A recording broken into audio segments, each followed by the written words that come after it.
Olá, tudo bem? Tem alguém aí? Boa tarde. Eu sei que não é hora pra gente poder estar falando um pouquinho, tá conversando um pouquinho, mas foi o horário que eu consegui hoje conciliar. Vamos estar falando rapidamente sobre lavagem de dinheiro, a pedido de alguns. Tudo bem? Para quem chegou aí, aos Facebooks atrelados. Oi, Alexandre, tudo bem? Vamos estar falando rapidamente sobre lavagem de dinheiro. Gente, foi me pedido esse tema, tá?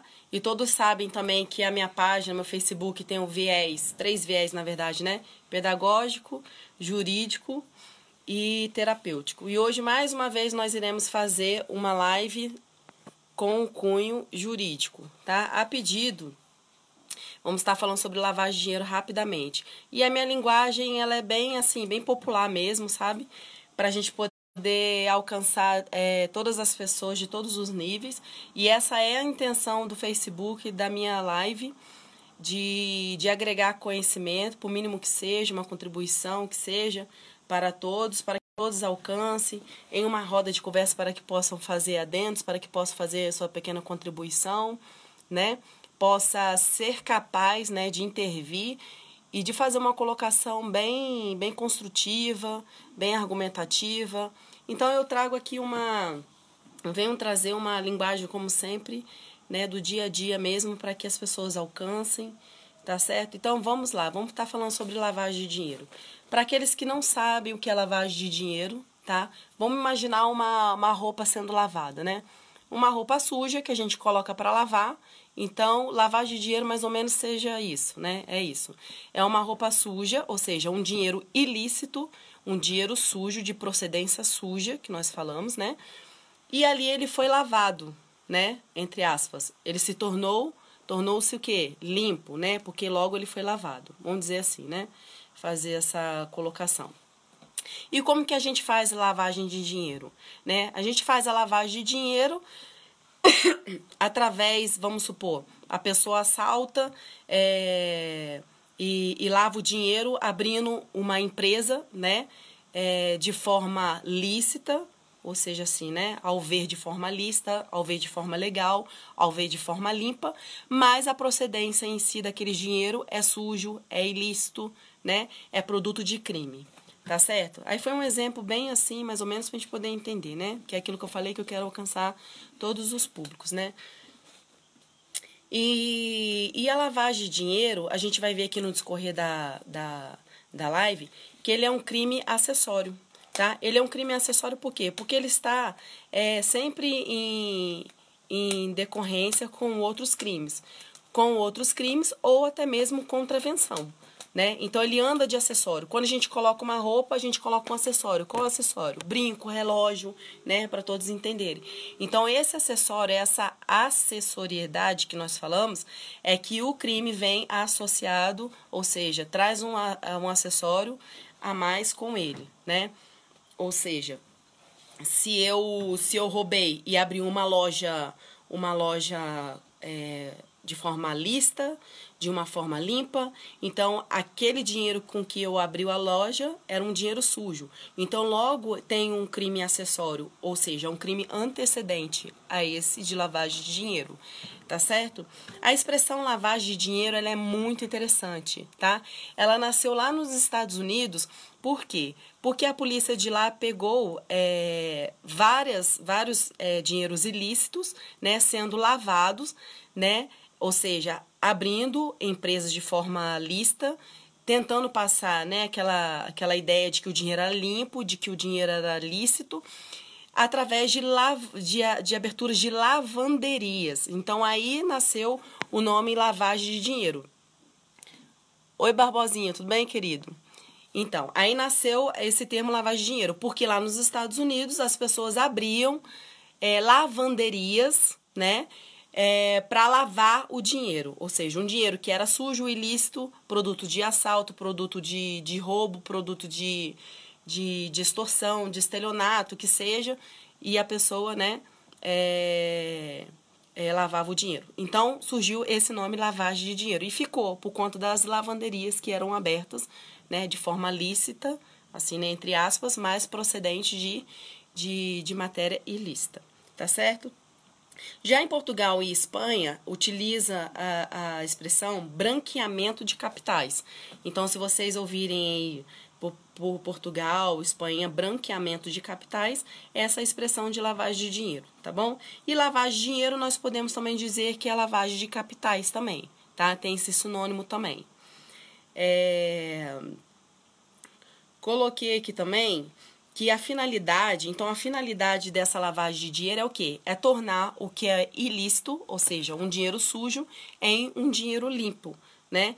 Ou seja, eu pego aquele produto de roubo, de estelionato, de qualquer outro crime, né, antecedente, porque é um crime acessório que nós acabamos de falar, né, que tem um crime anterior à lavagem de dinheiro, e a gente lava ali, a finalidade é tornar esse dinheiro que era sujo, produto de outro crime, né, em dinheiro limpo, tá certo?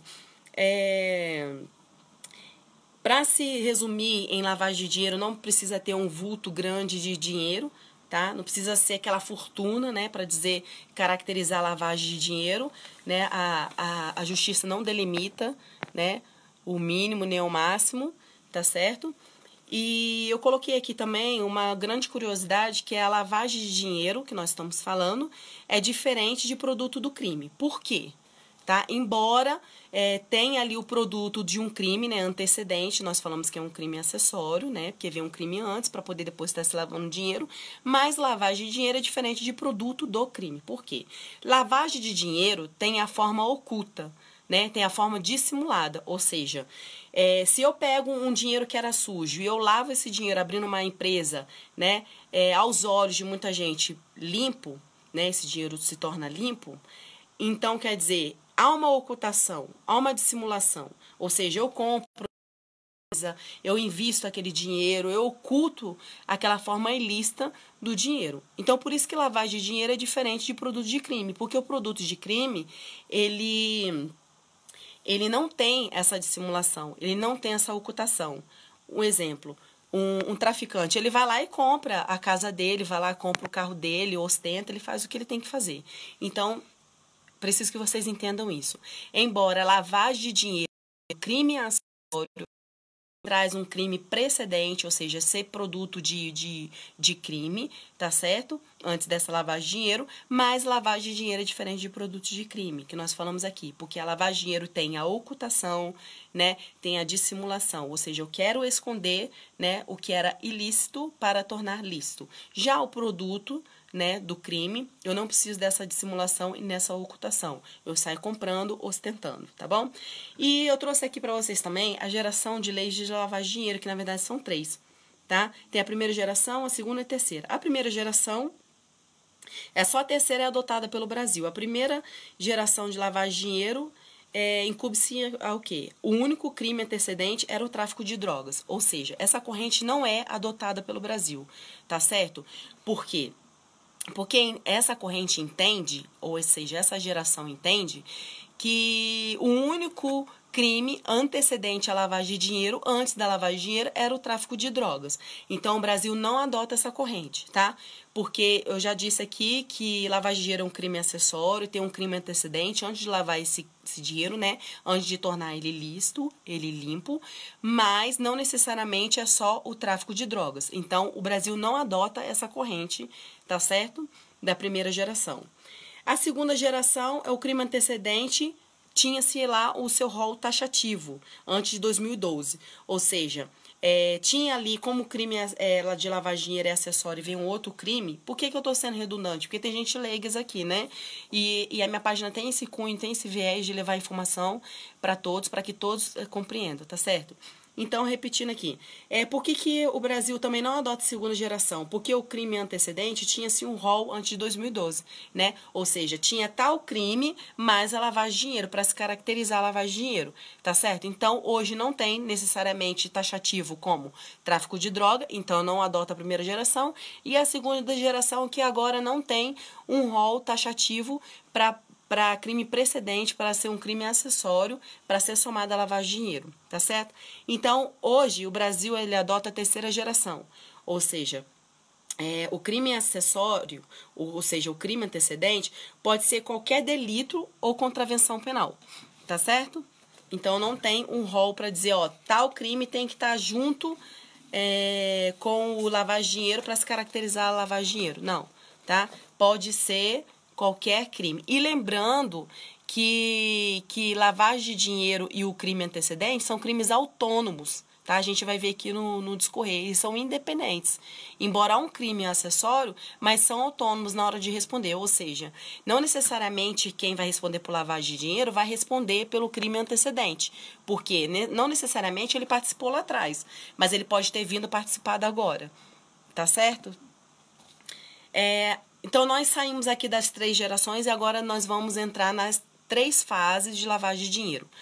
Tá certo? Que as 3 fases é da forma com que é colocada a lavagem de dinheiro. Ela pode ser de 3 maneiras, tá certo? A primeira colocação, nós falamos, primeira fase a gente chama de colocação, que é placemente, que nós chamamos, tá? É a introdução do dinheiro no sistema financeiro. Então, se eu lavo aquele dinheiro, tem toda a empresa, aquele todo procedimento, e entra e participa da economia, aquela coisa toda, entra no sistema financeiro, nós temos a primeira fase. Essa é a primeira fase que insere a lavagem de dinheiro. Nós temos também uma outra modalidade de fase que insere a lavagem de dinheiro, que é a dissimulação. A leirim, que nós chamamos, tá? É a série de negócio e movimentação. Ou seja, é a compra a compra não. Que é a forma de ocultar, tá bom? É a forma de ocultação. A dissimulação é a forma de ocultação daqueles bens para que possa dificultar o rastreamento. Tá certo? Então, nós falamos das gerações, né? Agora nós estamos falando da fase, que são as 3 fases da forma com que a lavagem de dinheiro é inserida. Ou pode ser através da colocação no sistema financeiro, né? Fazer gerar o dinheiro. Eu posso fazer de forma da dissimulação, ou seja, para ocultação, né? Para dificultar o rastreamento desses valores. Ou pode ser da forma de integração, que é a integration, que nós chamamos, né? Com aparência lista. Ou seja, é comprar uma empresa. Tá certo? Então, saber distinguir aqui as gerações que nós falamos. As gerações 1, 2, 3, sendo que o Brasil não adota a 1 nem a 2, tá certo? Porque eu expliquei aqui que a 1, necessariamente para esse crime acessório antecedente, tinha que ter tráfico de drogas. Hoje em dia não se entende que o crime acessório antecedente para lavagem de dinheiro é necessariamente o tráfico de droga. Pode ser qualquer outro crime. Ou seja, Michele, não estou entendendo. Antes se entendia o quê? Que era necessariamente o tráfico de drogas. Ou seja, o camarada vendia droga, tinha lá todo um ordenamento, todo um procedimento, todas as pessoas envolvidas nesse tráfico de droga, ganhava-se o dinheiro e ele lavava o dinheiro. Então, era produto de tráfico de droga. E hoje não necessariamente. Então, o Brasil não adota essa geração. A segunda é que se tinha um rol, né, taxativo, repetindo. Hoje em dia não tem mais. E adota-se, então, a terceira geração, que para o crime acessório antecedente da lavagem de dinheiro, aquele crime que está atrelado, que é o produto do que vai resultar ali, indo para a lavagem de dinheiro, não necessariamente precisa estar em algum rol. Pode ser qualquer crime ou contravenção penal.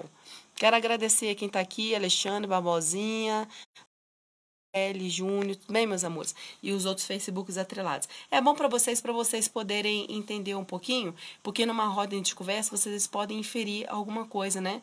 Do tipo, pra gente não ficar vagando, não ficar ali ignorante, né? E eu não sou dona do saber, nem dona da verdade, adoro aprender todas as coisas, tá? Então, por isso que eu fiz essa página nesse Facebook, nesse viés mesmo de fazer uma pequena contribuição do pouquinho que eu sei. E eu adoro também aprender com as pessoas, porque eu acho que o conhecimento, ele liberta e é necessário pra gente, não é mesmo? E falei, então, das fases, né? De como se insere a lavagem de dinheiro. Através de colocação, dinheiro no sistema financeiro, né, por movimentação para ocultação de rastreamento para prejudicar o rastreamento dos valores, ou eu posso fazer através de integração, que é tornar de forma mais lista, né, na compra de imóvel que seja. Falei também da acessoriedade, né, que a lavagem de dinheiro está sempre atrelado a um crime, a um outro crime, por isso que nós chamamos de crime acessório, tá, a lavagem de dinheiro. Tá certo? Porque ele depende da prática anterior dessa ação penal, tá? Ou seja, produto de um roubo, produto eu posso estourar caixas, roubar roubar não, furtar ali o dinheiro e lavar esse dinheiro, produto de extorsão, produto de estelionato, que seja a procedência desse dinheiro, tá certo? Então, é um crime, ou seja, ele depende ali de um crime antecedente de dinheiro para se ter o dinheiro para lavar. Mas, ao mesmo tempo, é aquilo que eu falei lá atrás, ao mesmo tempo que ele depende de um crime, né, para antecedente, para se lavar o dinheiro futuramente, mas também eles são crime autônomos, ou seja, não necessariamente quem vai responder pela lavagem de dinheiro vai responder pelo crime antecedente. Ou seja, não necessariamente quem roubou lá atrás ou traficou, né, participou da lavagem de dinheiro. Né? Então, são crimes autônomos, tanto um quanto o outro. Então, a justiça, ao dizer que fulano ou ciclano participou da lavagem de dinheiro, tem que ter uma forma fundamentada, tem que ter tudo ali direitinho, tem que ter o lastro probatório, tem que ter tudo comprovadinho, tá certo? Não é meramente suspeita, né? A gente tem que ter ali um embasamento teórico para dizer se a pessoa realmente participou, tá certo? Então, é o lastro probatório que nós chamamos, tá certo? O sujeito da lavagem de dinheiro, eu coloquei aqui uma curiosidade, né, comum, que nós chamamos, ou seja, qualquer um pode ser o sujeito de lavagem de dinheiro, tá? Pode praticar esse crime que é complicado, tá certo? E a pessoa, Michele, será que a pessoa, dona de uma empresa, ela responde por lavar dinheiro? Não responde pela lavagem de dinheiro. Quem vai responder são os seus responsáveis, tá certo? Por quê? Na pessoa dos responsáveis. Porque a empresa, ou seja, a pessoa jurídica, ela responde por dois crimes, tá? É o crime tributário, que nós falamos, ou pelo crime de meio ambiente, tá bom? Só necessariamente nessas duas qualificadoras. Qualificadores não, nessas duas questões, tá bom? Aqui, tá, já falei disso aqui. Deixa eu ver o que mais vou colocar aqui. Ah, tá. E o autor do crime, a gente precisa de participação no crime antecedente. Ou seja, embora a lavagem de dinheiro precise de um crime, né, anterior, para se ter o dinheiro ilícito, sujo, para lavar, para se tornar limpo, né? Mas a pessoa tem que ter ciência de que a origem daqueles valores eram ilícitos. É aquilo que eu falei, né? A justiça, para dizer que A ou B participou da lavagem de dinheiro, ele tem que ter um laço probatório. E não meramente a mera suspeita, né? Tem que ter tudo fundamentado, tudo bonitinho, para poder se dizer que participou. Oi, Everton, chegou agora. Aos demais, obrigado. O tipo objetivo. Qual a conduta criminadora? Né? A conduta criminadora tem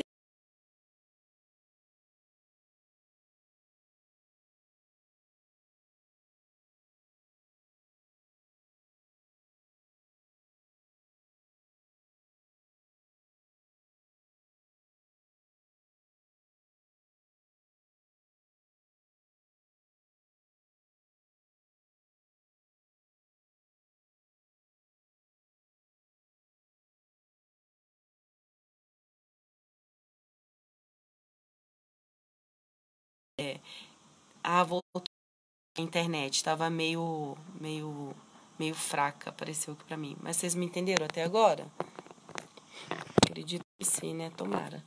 Então, tipo objetivo, a gente tem um tipo objetivo e a gente tem um tipo subjetivo, né? O objetivo é ligado mesmo ao crime e o tipo subjetivo fala da pessoa, né? Do sujeito, da intenção. Ou seja, o tipo objetivo, que deu uma parada, eu estou continuando aqui. O tipo objetivo, meramente, é o ocultar ou dissimular. Quando eu falo ocultar, dissimular,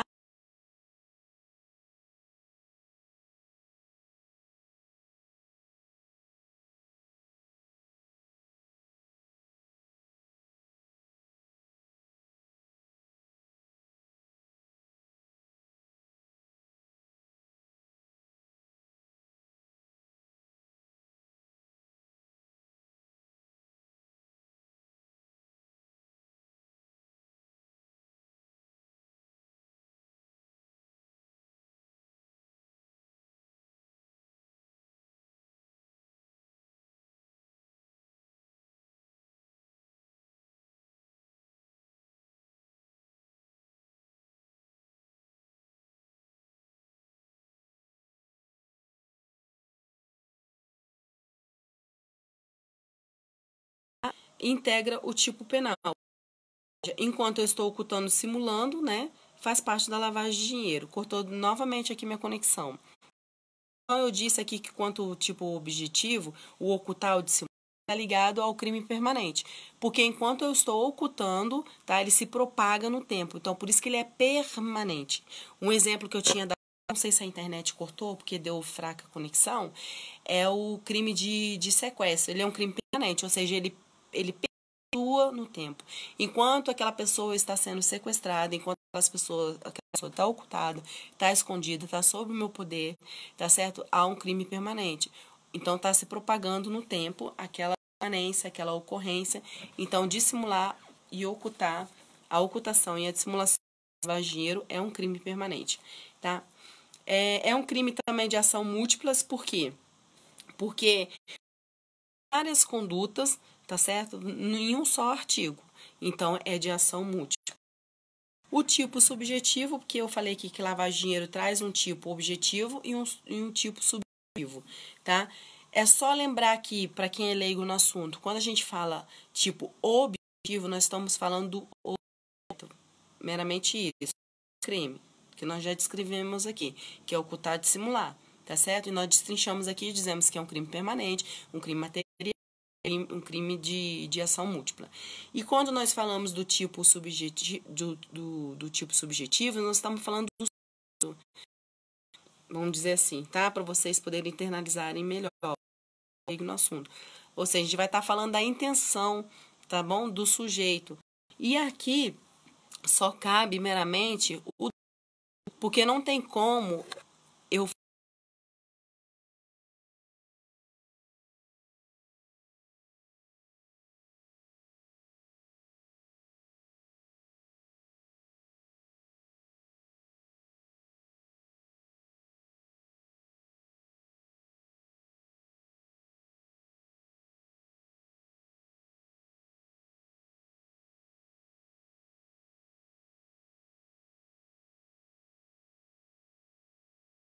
também. Cortou aqui novamente a minha internet. Então eu falei que quanto ao tipo subjetivo, né, ele aceita somente o dolo porque é a intenção, né? Ou seja, é uma intenção dolosa, é ele saber que aquele dinheiro se procede de forma ilícita, de forma suja, tá certo? Antes de ser lavado aquele dinheiro. E ele também pode responder, essa pessoa por lavagem de dinheiro, pode responder também por dolo eventual, pela teoria da cegueira deliberado que nós falamos, tá? É aquele exemplo do Lula, né? Dizia que nada havia. Ah, eu não sei, o sítio de Tibaiana é meu, pronto, acabou, né? Aquilo ali é a teoria da cegueira deliberada. Como que o camarada disse que não sabe a procedência daquele dinheiro, tá? Sendo que, é um exemplo, ele tá vendo que o dinheiro tá entrando, tá saindo, tá acontecendo, os entrando, os carros estão entrando. Então, como que o cara alega que sabe da procedência daquele dinheiro? Oi, João. Oi, Marcelo. Oi, Sandro. Oi, Eli. Aqui de outros Facebooks, né, que não acusa aqui a visualização. Obrigada.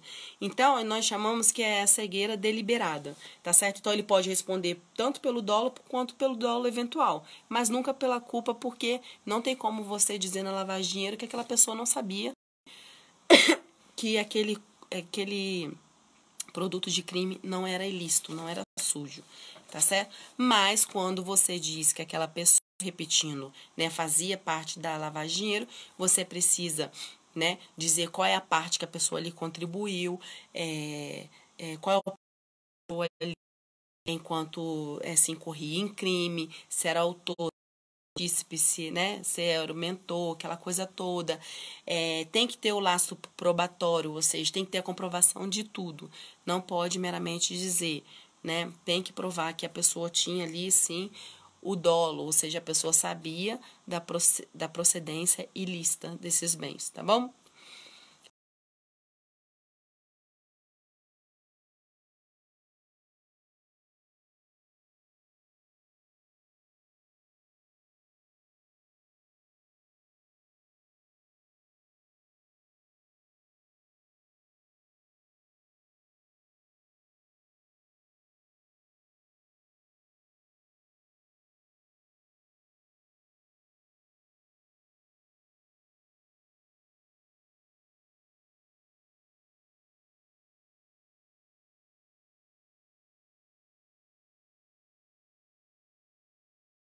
produto direto, tá?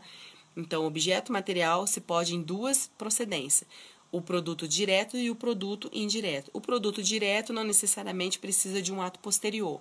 O mero fato de se ter 3 milhões de dólares dentro de uma mala, ou 3 milhões de reais que seja, tá? Pode-se dizer que é lavagem de dinheiro, tá bom? É o produto excelere, que nós chamamos, tá bom? Então, independe de ato para gerar a lavagem de dinheiro. Meramente ter ali os 3 milhões de dólares. Ou seja, qual a procedência desse dinheiro, né?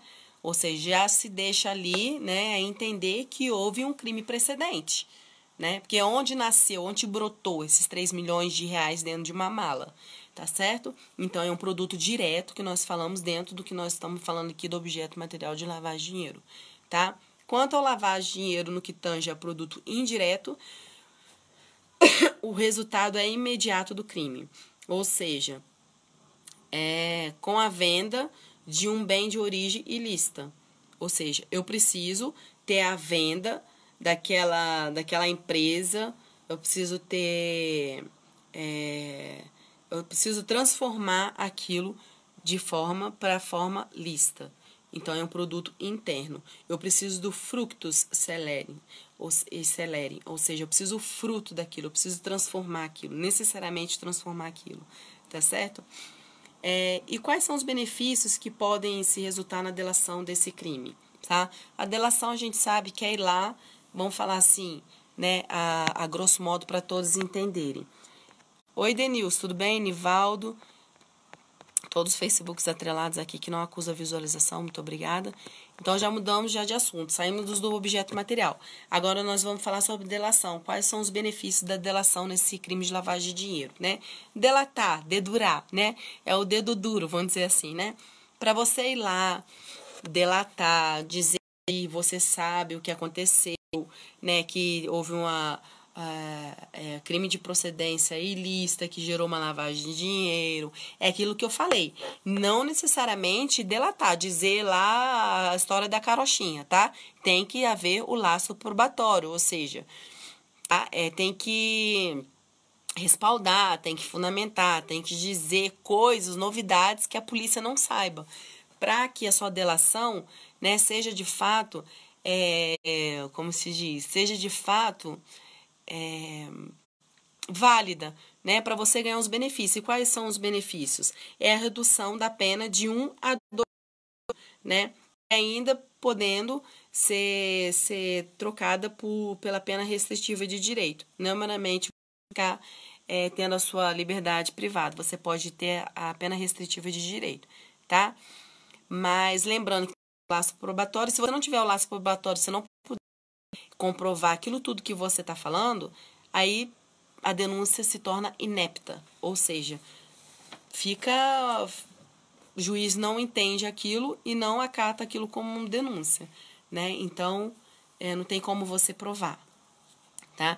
O procedimento para lavagem de dinheiro aqui, quando a gente fala de procedimento, a gente fala de rito, a gente fala de sequências de atos, de instrumentos, de procedimentos. Aqui a gente está falando agora de processo. Na parte processual aqui, cabe-se o procedimento comum ordinário. Por quê? Que aqui nós estamos falando da pena de igual ou mais de 4 anos, tá certo? De pena. Então, se tem como falar de outro rito, tem que ser o ordinário, o comum ordinário, tá certo? E lembrando também que a lavagem de dinheiro só cabe apenas reclusão, não cabe detenção, tá, gente? Não esquece. Autonomia do processo. Eu achei bem bacana também essa parte que está trazendo para vocês, que não necessariamente a lavagem de dinheiro, ela vai seguir em processo com os crimes associados à lavagem de dinheiro. Lembra que é um crime acessório, é um crime que tem ali crime precedentes, né? Ou seja, crimes ou contravenções. Esses outros crimes e contravenções precedentes não necessariamente vão incorrer no mesmo rito. No mesmo rito, não. O rito é comum ordinário. Não vão ocorrer no mesmo processo ali, tá certo? Podem ser tramitados juntos ou não, tá certo? Se o juiz entender que estão conexos, tá? Podem incorrer no mesmo, tá bom? Lembrando que, lembra que eu falei que a lavagem de dinheiro é um crime acessório, ela precisa, claro, evidentemente, de um crime antecedente, né? Para se ter base daquele dinheiro sujo para se transformar depois no dinheiro limpo, né? Na compra de uma empresa que seja. Não necessariamente esses crimes sejam dependentes. A lavagem de dinheiro depende de um crime antecedente, mas esse crime antecedente e a lavagem de dinheiro não necessariamente são aquela coisa assim que colado uma na outra. São autônomos, ou seja, na hora de responder, que é naquilo que eu falei. Né? Não necessariamente quem participou da lavagem de dinheiro não necessariamente vai responder pelo crime antecedente. Né? Eu posso não ter participado do roubo, do saque, do roubo ao banco, do estelionato, da propina, né? E eu posso ter participado da lavagem de dinheiro. Então, são autônomos. Tá? Então, uma vez ali comprovado que são conexos e participou dos dois, que aqueles autores estão nos dois, entendeu? Nos dois atos, então estão conexos, aí podem seguir juntos, tá bom? Em justiça, em procedimento comum ordinário, que é aquilo que nós falamos, cabendo para pena de igual ou mais 4 anos, tá bom? Oi, Vanucci. Oi, Marcos Silva. Tudo bem, queridos? Estou muito resfriada agora, né? Então, a competência também criminal é muito interessante nós falarmos também. Desculpa, gente, alguém me ligou. A competência da justiça estadual. Mas quando se tem para interesse da União, para resolução de interesse da União, a lavagem de dinheiro se torna de competência de justiça federal. Então, em regra, a lavagem de dinheiro segue em justiça estadual. Mas para a resolução de interesses da União, pode-se seguir em justiça federal. Tá bom? Nos requisitos de denúncia eu já falei, né? Que não necessariamente você dizer por dizer que houve lavagem de dinheiro, a própria delação, fundamentar aquilo tudo, tem que dizer, tem que provar, tem que ter o laboratório, senão o juiz não acata a denúncia, né? E ali tem uma inepta na denúncia que nós falamos, ou seja, o juiz vai achar aquilo incoerente, né? E rejeitará a denúncia, tá certo? Mais o que eu posso falar aqui? Ah, tá. Na aplicação do artigo 366 do CPP, do Código de Processo Penal, diz que se o acusado não comparecer nem constituir advogado, né, ficará suspenso o processo e o curso do prazo de prescrição. Mas, se o acusado não aparecer, aí o que faz? Suspende, né, o processo e o curso do prazo de prescrição, mas o juiz também pode determinar a produção antecipada por causa de urgência, né, dessas provas, porque de forma urgente ele precisa dessa prova, então ele pode determinar a produção antecipada dessa prova, e ao mesmo tempo também ele pode delegar também prisão preventiva, tá bom? Que é aquelas que tem os requisitos lá, né, que tem um prazo delimitado pelo juiz, ou seja, ela naquelas situações para garantir ordem econômica, pro rapazinho, a mocinha não apagar as provas, né? Então, nesses casos, o juiz, ele determina a prisão preventiva. Então, o acusado não comparecendo, tá bom? Fica suspenso o processo, né? E o prazo, então, o prazo também de prescrição. E, ao mesmo tempo, também o juiz pode determinar também aquilo que eu acabei de falar, que é a produção antecipada das provas por motivo de urgência, e pode decretar também já a medida preventiva, tá? Se achar necessário. Ou seja, tem que ter ali os requisitos da prisão, tá bom? Gente, muito obrigada, foi só isso mesmo, eu tô super gripada. Mas como eu prometi falar de lavagem de dinheiro, eu falei, deixa eu ir lá falar alguma coisa. Oi, Mara, que você é pata. Nossa, acabei de falar de lavagem de dinheiro, mas eu sei que eu falar à tarde, gente, é difícil, né? Tanta gente trabalhando é porque eu acabei de chegar. Então eu falei, eu tinha marcado ontem, né? Falei, não vou fazer meia-noite, o pessoal deve estar dormindo. Aí eu vou fazer amanhã quando eu chegar, que aí eu consigo inserir alguma coisinha, tá bom? Espero que vocês tenham entendido alguma coisa, espero que a minha linguagem tenha sido clara. Oi, Mabília. Boa noite pra você também, meu amor. Tá? Espero que a minha internet esteja boa, porque teve hora aqui que a conexão meio que caiu, fiquei preocupada, né? Porque a gente fala e fico aqui da internet ter interrompido, tá? já sabem, né, que o objetivo da minha página no meu Facebook é trazer viés terapêutico, linguístico, pedagógico, jurídico, no pouquinho que eu sei para trazer uma contribuição para vocês, porque são as minhas formações. Porque eu tenho essa preocupação, né, das pessoas chegarem numa roda de conversa, saber se pontuar, saber se colocar, trazer sua contribuição, né? A gente que é professor, a gente tem aquela preocupação com as pessoas mesmo, de estar contribuindo um pouquinho, estar trazendo um pouquinho de reflexão. E ao mesmo tempo também a gente tem esse contato gostoso, né, de ser humano, né, de perguntar se vocês estão bem, e olhar, a gente se vê aqui, né, e tá se falando. Só é uma pena da gente não estar se olhando no olho, né? A internet, ela traz vários benefícios, mas o único malefício é esse. É a falta de contato físico, né, entre as pessoas. O que tem bem de bacana e bem gostoso entre a gente. Mas eu espero que vocês tenham gostado. Tá bom? Um beijo, muito obrigada. Espero que vocês tenham entendido. Tá bom? O assunto é meio complexo, mas eu fui pincelando algumas coisinhas bem pontuais para poder facilitar um pouquinho, tá? Um beijo, fica com Deus. Muito obrigada pela participação de vocês, tá? Beijo, tchau.